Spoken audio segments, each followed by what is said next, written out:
I just finished watching Attack on Titan for the first time. Yes, I'm still crying. But I have some questions and I thought I would open them up to all of you smarties over here on TikTok and see if you can answer them.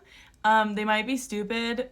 I don't know, but let's start with them. Number one, if the founder Emir was forced to have children with the king, Fritz, I think is his name, and her children continued to eat each other to gain the powers of the Titans, and eventually they evolved to having the 9 Titans, and then everybody, all Eldians now, can turn into a pure Titan.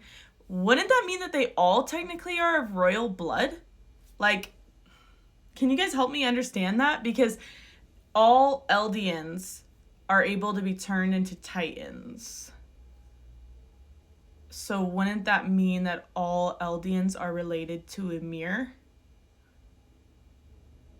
Why isn't this making sense to me? So wouldn't they all be royal blood? She only had 3 children, the 3 walls. So those were all fathered by the king. So wouldn't they all have royal blood? Wouldn't they all be direct descendants? Or are all Eldians who were a part of those people who weren't actually her people, they were the king's people, but whatever, they all have the ability to turn into Titans?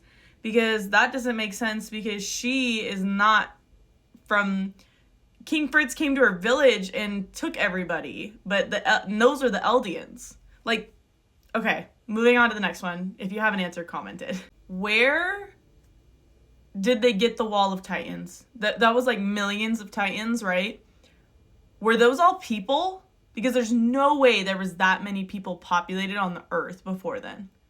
Maybe there was. I don't know. So was that millions of people who were then turned into colossal Titans? And how does that work? Because there's only one colossal Titan, so do you wait every 13 years? But I don't think so, because it was only 100 years ago. So explain this to me, how they're all colossal Titans and how there's that many millions of them. Or were they just made from no human? So yeah, please tell me in the comments below. Okay, I feel like there's a very easy explanation for this next one, and I must have just missed it in the anime. I haven't watched the manga. I haven't read the manga. I might, but I'm not sure.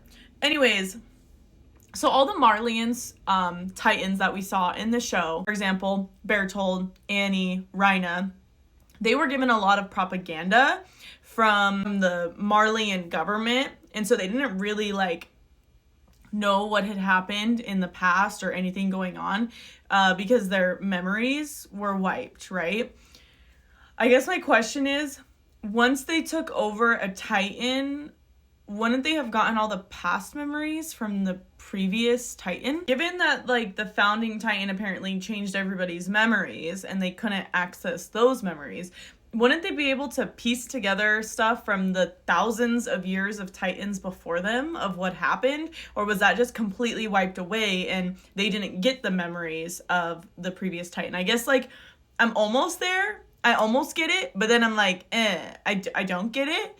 So I guess what I'm asking is were all intelligent Titans memories wiped as well, and they cannot access the memories that were before the 100 years, I guess is my question. So let me know.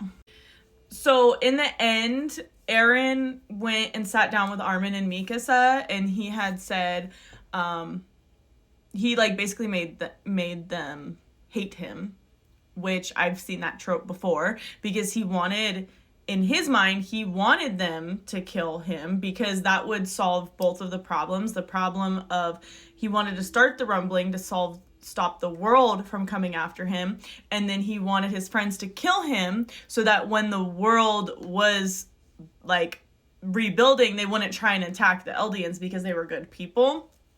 So I guess my question here is, why couldn't he have told that plan to them? Was this just for storytelling purposes? Because I feel it'd be very easy to say, hey, I love you guys so much, and I've lived through all of these futures and past and presents and futures, and this is the only way for our race to stay alive and some of the other humans.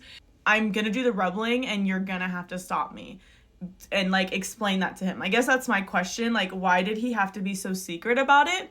Because like really all he did was hurt Armin and Mikasa, who had always been for them and always been on their side. Like he never gave them the chance to give a proper goodbye, or to even like, I know that there probably wasn't another way, but he just didn't even give them the chance. And I'm not saying I don't hate Aaron at all, or I'm not upset about what he did. If you guys want like a breakdown of how I feel about Attack on Titan, that would be like a whole nother video. But I just feel like that was kind of upsetting for people who've been your childhood friends and have been there and like put their lives on the line for you. I feel like it's a little disrespectful to just lie and tell them you hate them and then make them kill you. Like, you could have told them. So I guess, is there a reason for that, or is this just my take, or like what's your guys' opinion? This video is getting kind of long, but that is all of my questions. So comment down below the answers if you have them, and I will see you guys in the next one. Bye.